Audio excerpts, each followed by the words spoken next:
Welcome, everyone. I'm Sue Barber, author, former IT director for a Fortune 500 company, turned executive coach, and this is the Visibility Factor podcast, where we explore how to raise your visibility and play bigger at work and in life. We'll explore key topics and welcome guests that help you shift your thinking about yourself so you can see new possibilities for your leadership. I'm on a mission to create a visibility movement for leaders to show their value and be seen for their true talent. Are you ready to take the next step towards a higher level of visibility for yourself? Let's go.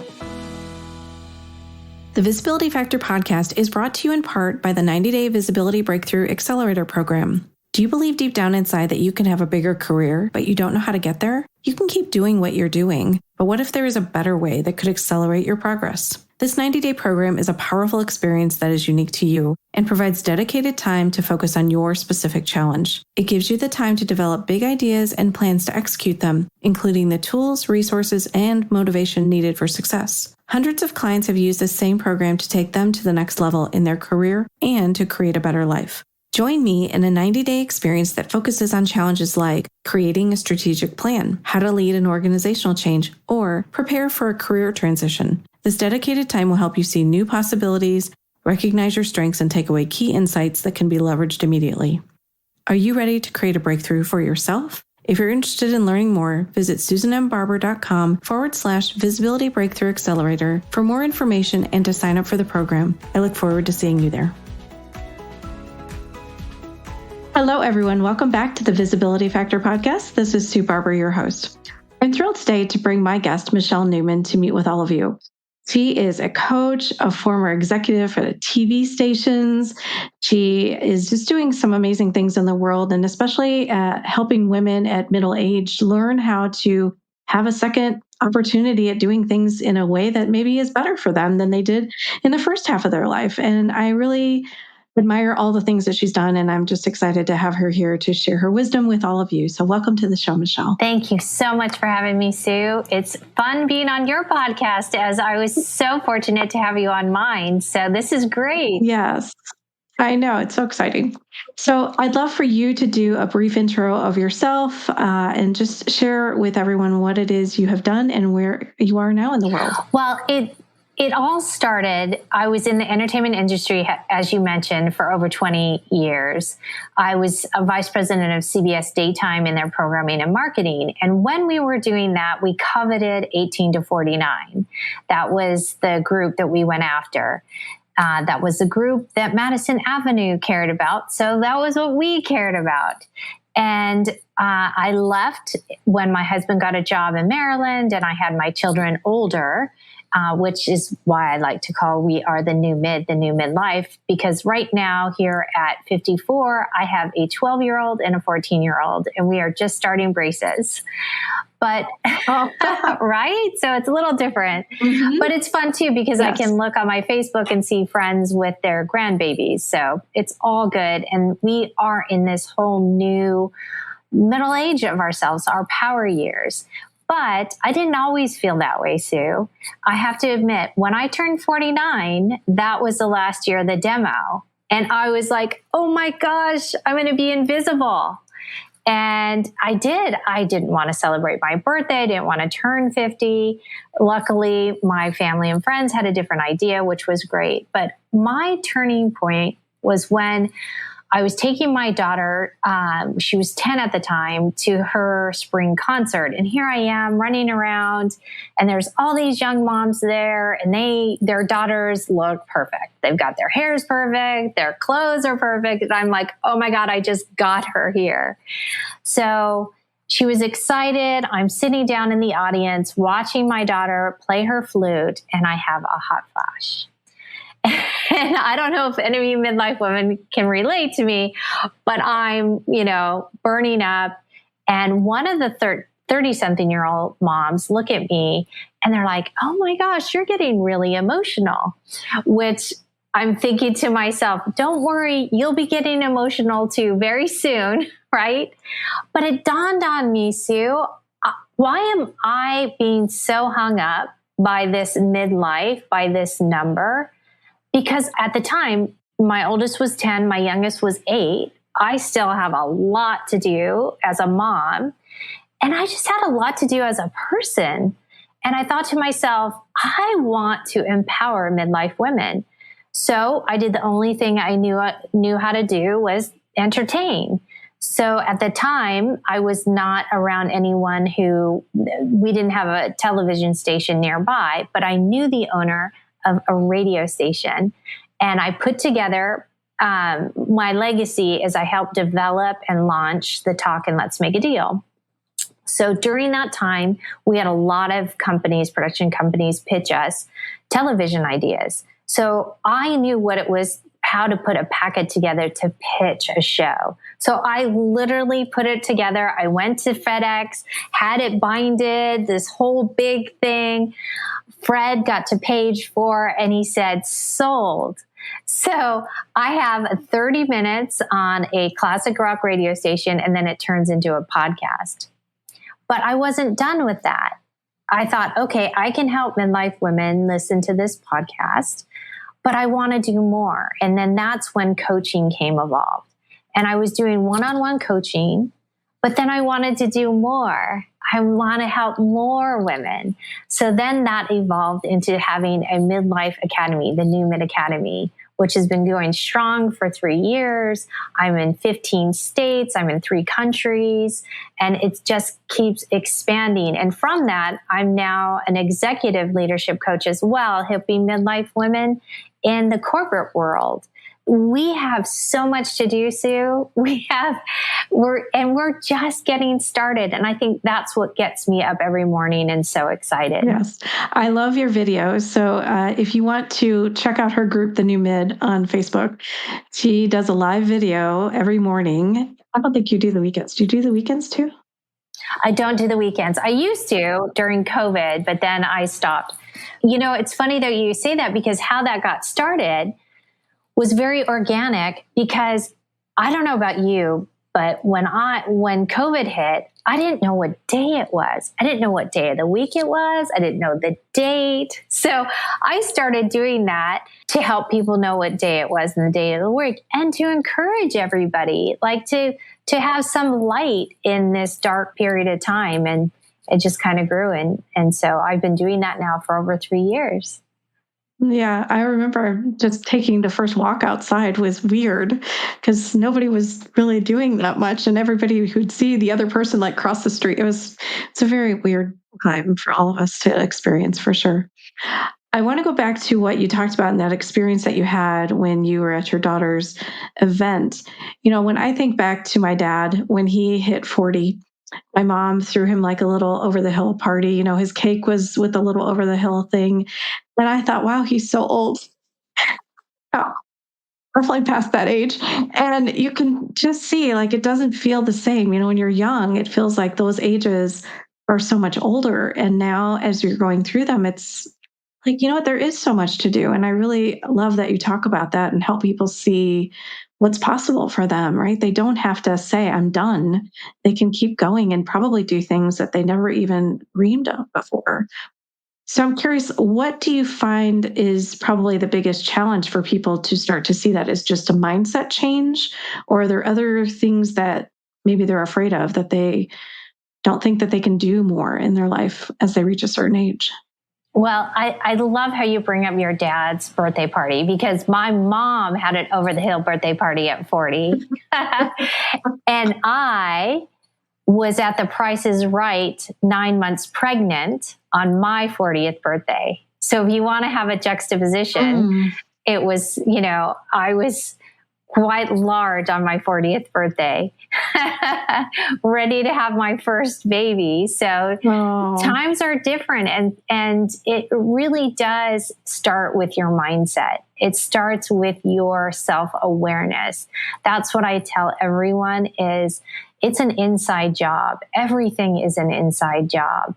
And it's important to get to know yourself, because by the time we hit midlife, we've pretty much had experiences either putting our family, our kids, our husband, our parents, work in front of ourselves. And we're just holding on, right? Just trying to survive and get through a lot.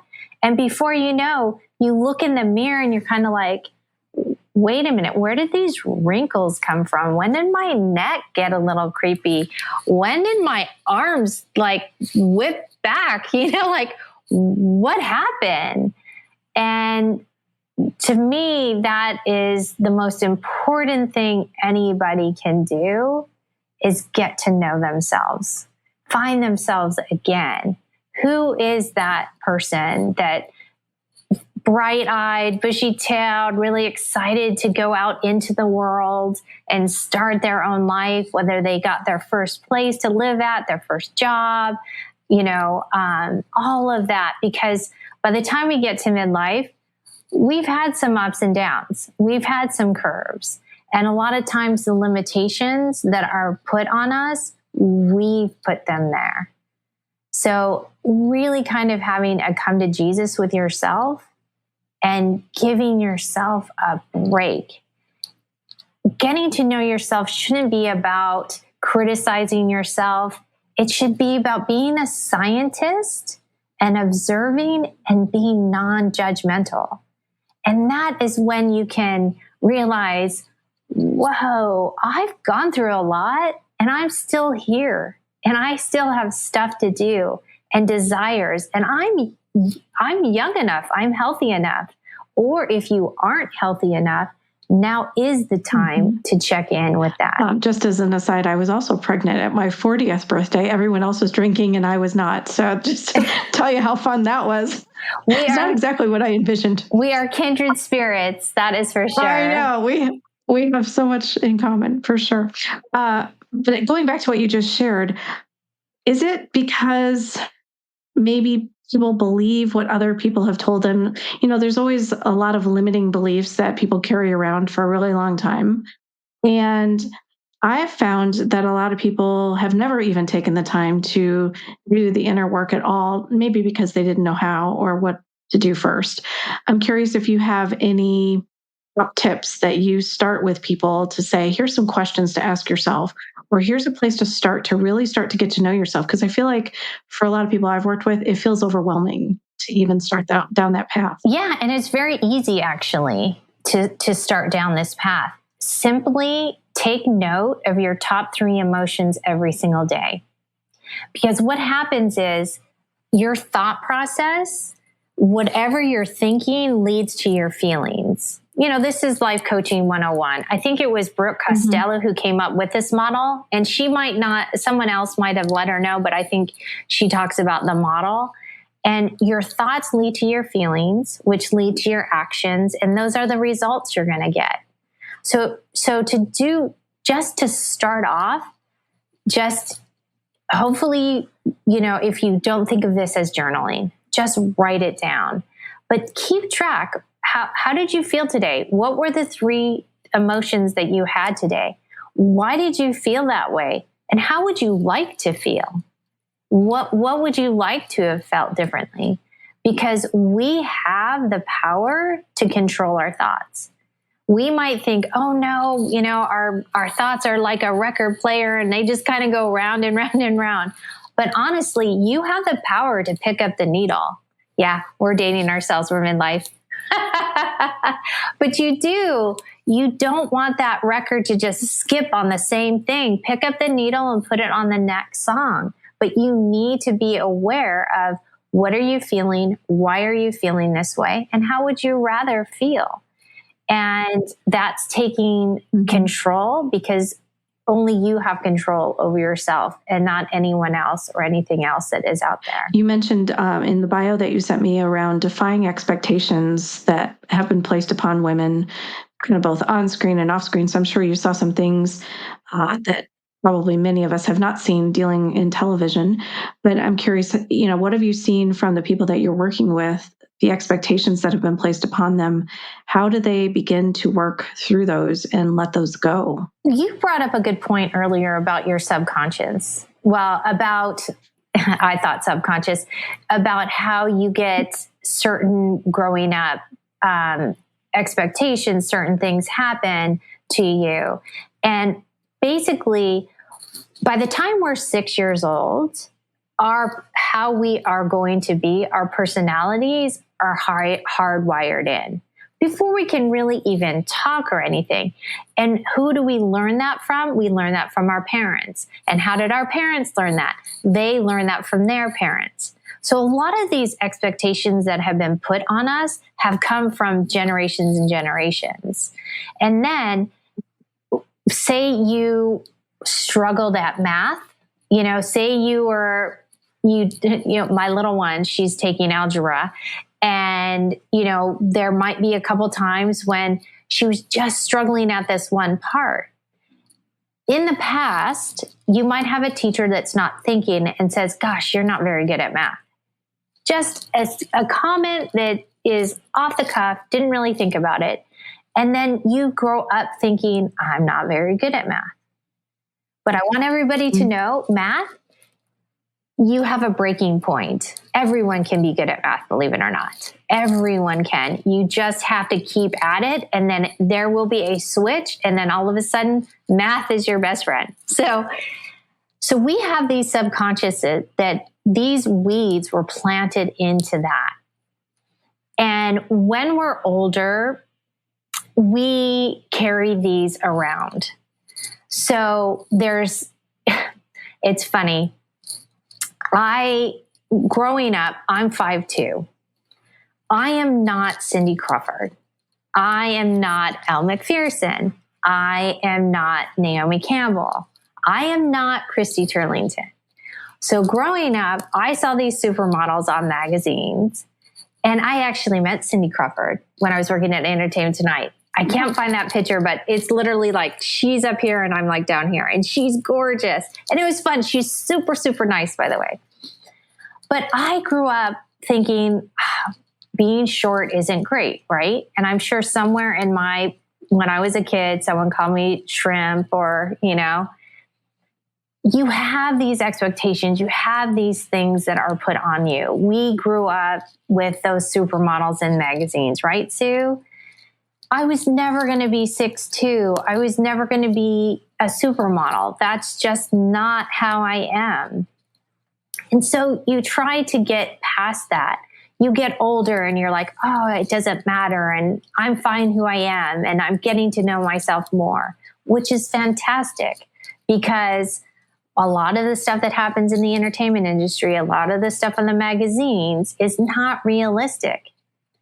And then, I kid you not, September Vogue 2023, guess who they have on the cover of their magazine? Cindy Crawford, Naomi Campbell, Christy Turlington. I was like, you got to be kidding me. They are now bringing these women back and saying that's what we have to look like in midlife. Oh, right. And I was like, okay, I want to see who got hair extensions, who got Botox, who was starving themselves for 3 months before this event.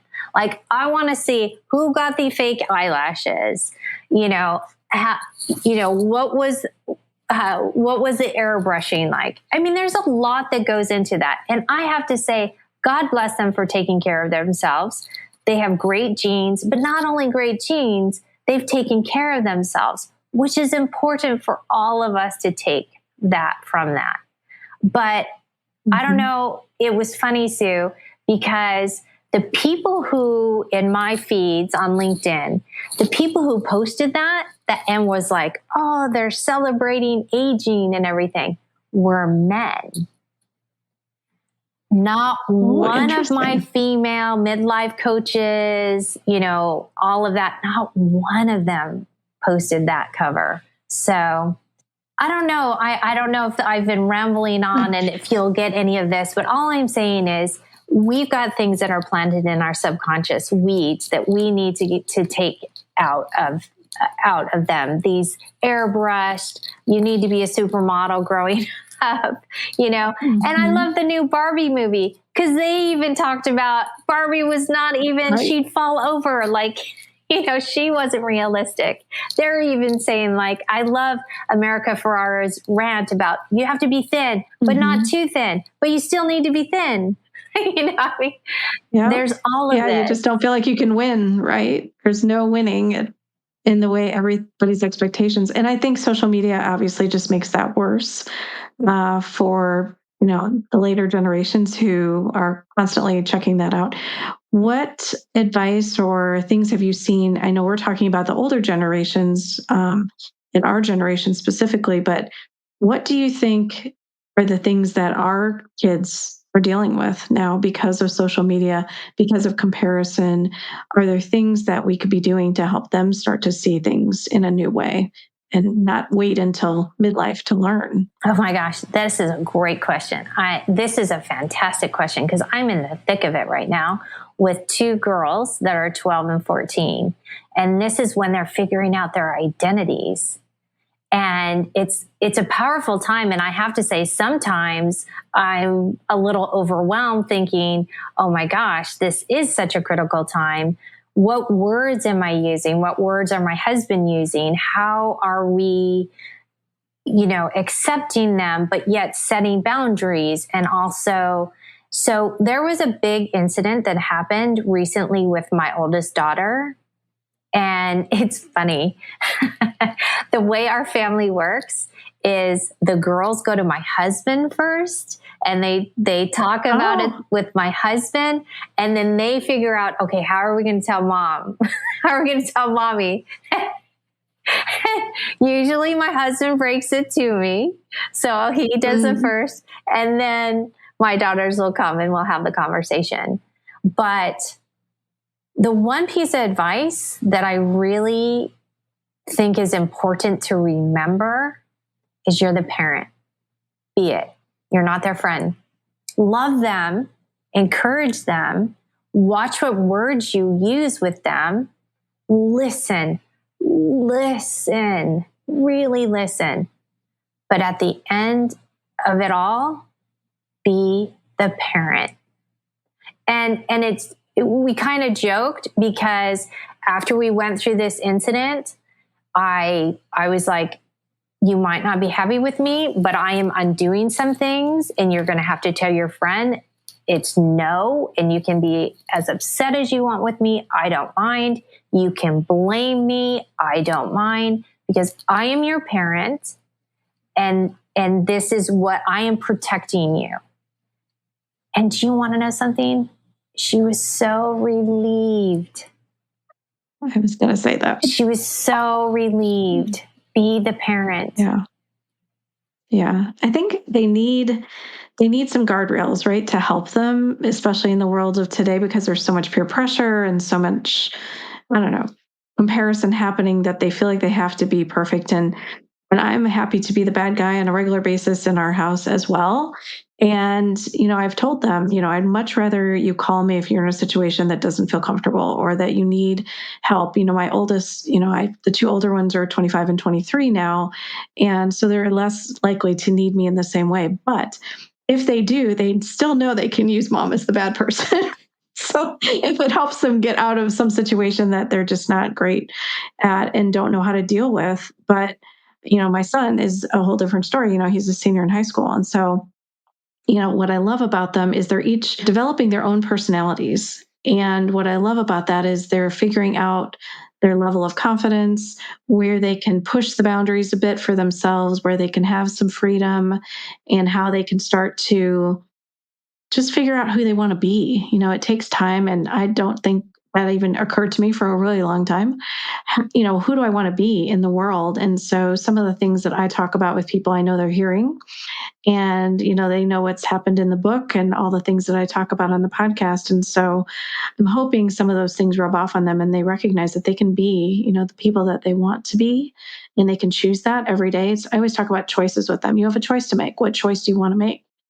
And I don't know that I even considered that as an option growing up. It just didn't feel like I probably did, but I don't remember. And so I love that you talk about the way that you're working with your kids, because I think that's an opportunity for everybody to start to say, how can I just be there for my kids? How can I listen to them? And I did a speaking event, and that was one of the things they said is, how can we teach the stuff that you're talking about to our kids? And I said, they need you to just be there. There's no escape from the world. Like, we could go to school and come home and they would actually have to call us or find us at our house to find us and talk to us. They don't have that. They have their phones. They're on 24/7 if they want to be. And I just don't feel like they have the ability to kind of regroup and just calm and get away from all the stuff. So it's a whole different world than what we grew up with, for sure. So speaking of a whole different world, this conversation led to other conversations. And I talked to them about what you said. Look, if you're in a situation you need to get out of, let me know and I will come get you, no questions asked. Blame me.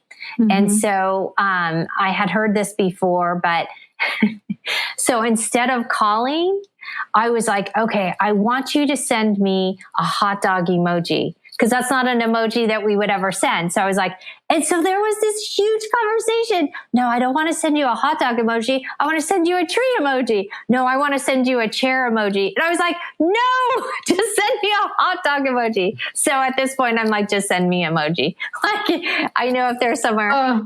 But, and then I said, you'll get a call and I'll say, you were supposed to unload the dishwasher. You didn't, you've lost your privileges. So I am coming to get you immediately. Mm-hmm. You're in trouble.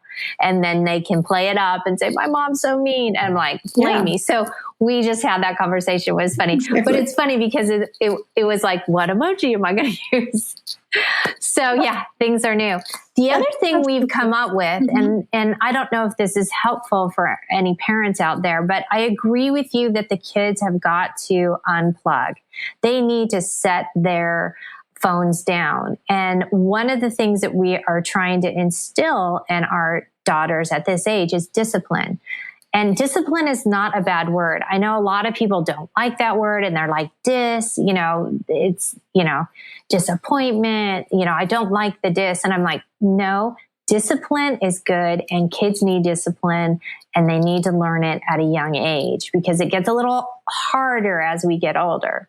So if this is helpful for anyone, what we've done, because both my husband and I work from home. He sometimes goes to his clients' places, but for the most part, we're both home and we're both working. So when they come in, we might not hear them come in. So what we have set up is we've set up a station outside their rooms and they both have their own small whiteboards. They also have phone stations where their phones can be charged. So what they do is they write down what their homework is and they put a box and then they'll put history and then what the homework is. Another box, math, what the homework is. So they have all of that done and then they take their phone and they put it on the charger. Then they can get themselves a snack, change, then they go upstairs and they do their homework. They can't have their phones until they bring the board and they bring their finished homework to either me or my husband. And once that is done, then they can go on their phones for a little while. But then at 9 p.m., the phones are back out at the charging stations. So that has worked in our family. Everybody's different. Everybody's kid's different. But it has, I can't blame my 12-year-old. We waited. Our oldest got her phone at 13 to help with responsibility. And, waiting until 12 was good, but because the girls were at a different school, we had to give the young one. But she has a little bit harder time with discipline with the phone. So we had to help her learn how to set the phone down, get her homework done, then as a reward, get the phone back. I mean, I think they just need that, and they don't realize how much the phones and the screen time and all the things, are kind of messing with their brains a little bit, and they don't realize, it's impacting their sleep. And obviously homework is another piece. So I've definitely had my own challenges with that for sure. And have been trying to instill some things as well. So not that though. I love your idea. Yeah, me too. Me too, though. Yeah. Me too. Like it will interrupt my sleep. So I have to put it in the bathroom, not by my bed.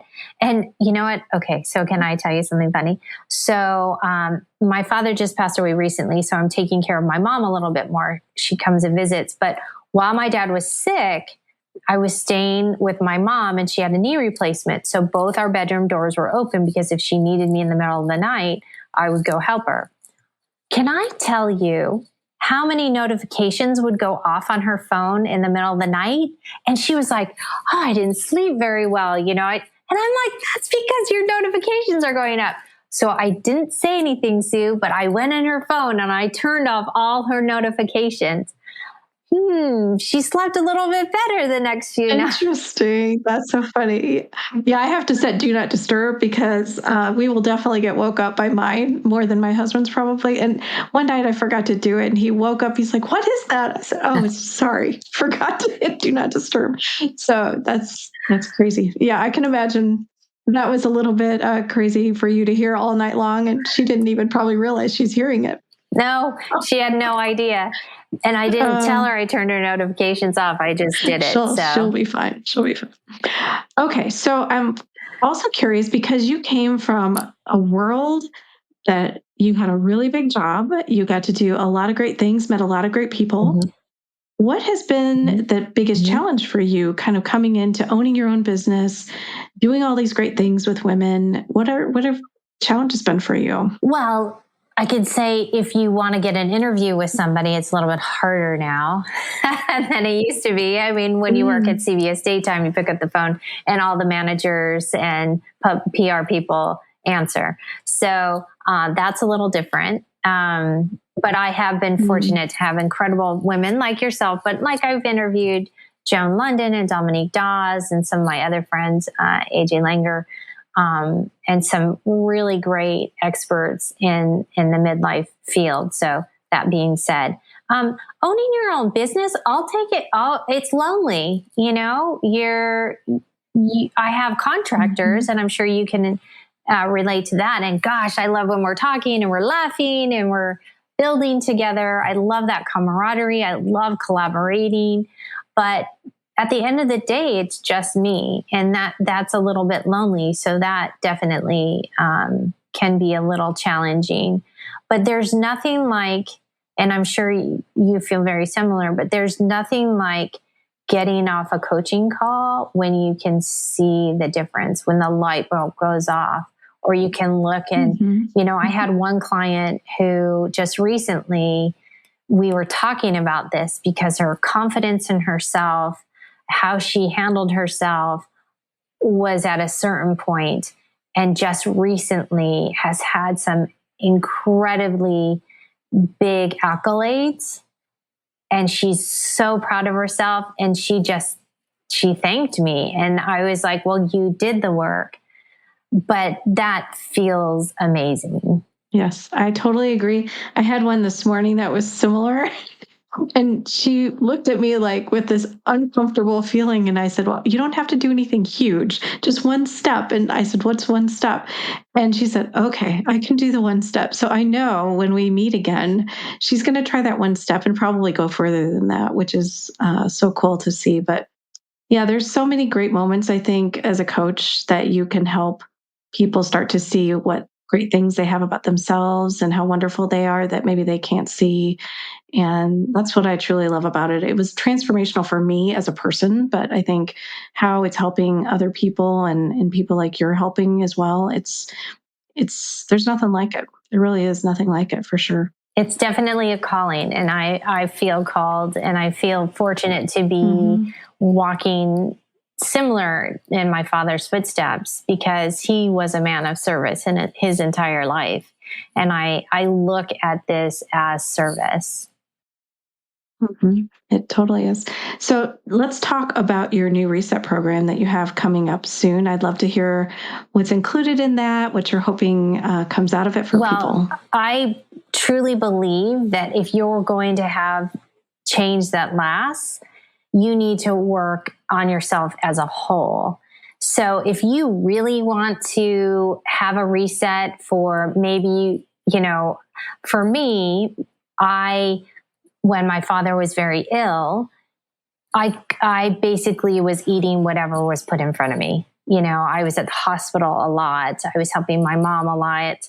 So my exercise was pacing the hospital hallways and pacing around my father's bed. So there wasn't, and then mentally it was very difficult. And after losing him, the grief and there was just a lot. And I think we in midlife have so many different things coming at us.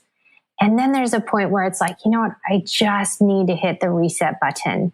I just need to get back to center. And that's what this 21 days is. It is for your mind, it's for your body, and it's for your spirit. So every week we are going to be focusing on each one of those. Your mindset in the beginning, getting yourself ready emotionally, and your thought process, and really becoming aware of yourself and what you want. And then that leads into the preparation for your body. And, it's a natural sugar detox, what we do. So you're naturally, it's amazing what starts to happen to your body when you start eliminating a lot of the sugars that you don't even realize are in your body, and start feeding it more protein, more healthy green vegetables, sort of getting rid of the dairy and gluten as well. You're going to start sleeping better. Your skin's going to look better. You're going to feel better. Your brain fog is going to go away, which a lot of us have in midlife. You're going to be able to concentrate and think better. And you're just going to be in a better mood. You're going to be happier. You're going to have more energy. And the great part about that is it's a ripple effect, because the people, you're just going to be more patient, and it will help the relationships around you. And to really cement it in, to really have lasting results, we bring the spiritual part of it, which, whether you believe in God or source of the universe, but really making the habits that you are starting, that you want to keep permanent, this is how you do it. So I had a shorter version that was incredible, and everybody was like, can you make it longer? So that's why I turned it into a 21-day one. And it usually takes about 21 days to create a habit. So that's why after 21 days, you're going to have these great habits that hopefully you can pick one or two, or if you're wanting to keep all of the ones that you've started. And the great thing is you're going to have stopped a lot of the bad habits that you have just naturally. That's kind of how it occurs. So it's a great time for a reset. It starts on Monday, October 9th. It goes to the end of October. Perfect time as you go into the holidays to have these habits, to learn how to eat, to learn how to order when you go out to eat, when you go to a party or a work event. You'll be able to figure out what to pick, what to choose to eat, and what not to. So it's just a really great way to sort of set yourself up for success for the holidays. That's awesome. And this is online, correct? Correct. It's online. It's via Zoom. Oh, that's what I thought. Okay. So anybody who wants to check out this information about this program, I will include a link in the notes, but I'm sure it's on your website and people can check it out and sign up or get more information about it. It sounds amazing, right? Just resetting everything about your life and moving into the holidays with the best of you. I was thinking when you talked about the ripple effect, I was thinking, that this person's happier, so everyone around them probably will start to feel that same experience as well. At least that's how It's true. It's so true. And then the other thing too is you're going to be consciously eating more, and you're going to naturally be bringing in healthier food. And your family is going to benefit from that as well. Because usually that's how it starts, right? One person decides they're going to make some changes, and it just kind of ripples out throughout the whole family. That's so cool. Well, I love that you're doing that. I think that's amazing. Any other things you want to share with the audience? Well, if you do want to, you can come to my website. I have a free ebook called Find You Again, which is what we were talking about, is like in midlife, we need to find who we are at our core. So this is a little free ebook that I would love to give you. I also have a new ebook about the powerful morning routine, how to set your day up for success. So you can also find that on my website as well. Love those. Well, thanks. So we're going to transition into what I call the Rise Up and Be Visible quick tips. So these are 4 questions that I ask every guest. And we'll start with the first one, which is visibility is, if you can fill in the blank, and tell me why you answered that way. Okay, so you're going to be like, you're a broken record. Visibility is self-awareness. When you love yourself, when you believe in yourself, when you have gotten rid of some of those old negatives that have been on you for a long time, you will see yourself. You will be more visible, because I am telling you, we are not invisible. We are invincible. We are second half. This is our power years. This is when we have made it through several storms, and we know we can make it through several storms. So having that belief in yourself and really running with it, that is visibility to me. Love that. What are you doing to be visible? Well, you had mentioned I do those Monday through Friday, little walk-in talks, inspiration inside my Facebook group. So that gives me visibility on a weekly basis. And then coming out and doing your podcast, and I'm doing other podcasts as well. And so I'm excited to do more things that are kind of in the hopper right now, but right now, that's what I'm doing to be visible. Love it. And what is the best career advice you've ever received? Well, it's interesting because it's from my dad. He was my first and best mentor. And we spent a lot of time when I was vice president over at CBS talking. I wanted to write a book, and now I really wish I would have written a book with him about management and leadership. He retired as a battalion chief on the Los Angeles City Fire Department and then was a deacon. Oh, wow. So he had a lot of natural leadership and management. But I thought about this, and I think the one thing that one of the many things that he taught me that really stands out to me is to always have hope. Always have hope. No matter what you are doing, keep hope alive. Because you'll know that it will always get better. And if it's good, it's going to even get better. But never lose hope. And then final question, what is a book that you would recommend that you've read lately? Okay, so I was prepared for this. A book that I think you should definitely look into is called Lovable by Kelly Flanagan. This was in our book club in the Academy. Huge success in the book club. They all loved it. So this is a really good book. And right now, for the reset, one of the things I'm reading is called Why We Get Sick by Benjamin Bachman. How do you say his name? Benjamin Bachman. This is a fantastic read, and it talks all about insulin resistance. So how we really do need to think about our sugar, and sugar is in everything. And I talk a lot about that in the reset. And like I had said, the reset is just a natural sugar detox, and you will be amazed at how great you feel. And that when you kind of go into re-entry and you're like, oh, I'm just going to try this. And then all of a sudden you're going to be like, whoa, that is so sweet. Like that is, I didn't even know it had sugar in it. And then you're like, it's so sweet. So there's so many things that, the names are hard to tell that it's sugar in some ways, right? You just don't know. Yeah. It's how funny much is because in there for sure. It's so funny that you say that, because one of the things I give out in the reset is a whole list of the names they have now for sugar. You'll be shocked. Otherwise you wouldn't know it. Yeah. You wouldn't know it.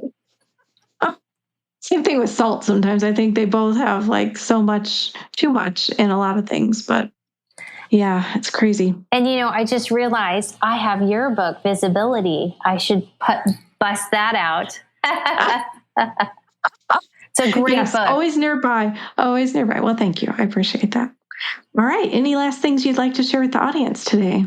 No, just I really appreciate spending this time with you. I really hope that if whoever is listening to this, please invest in yourself, invest your time, invest your money, invest your energy. Now is the time. Now is your power years. So whatever it is that you're thinking about, do it. This is your time. Yeah, I love that. So inspiring. And anyone who is interested in joining her group, I would highly recommend her Facebook group, The New Mid. It's really great. She's got so many great resources on her website. So check her out. And thanks for being on the show today, Michelle. It was really great talking to you. Thank you for having me, Sue. Of course. All right, everyone. Thanks so much for joining today on the Visibility Factor podcast, and we'll catch you on the next one. Thanks so much for listening to the Visibility Factor podcast.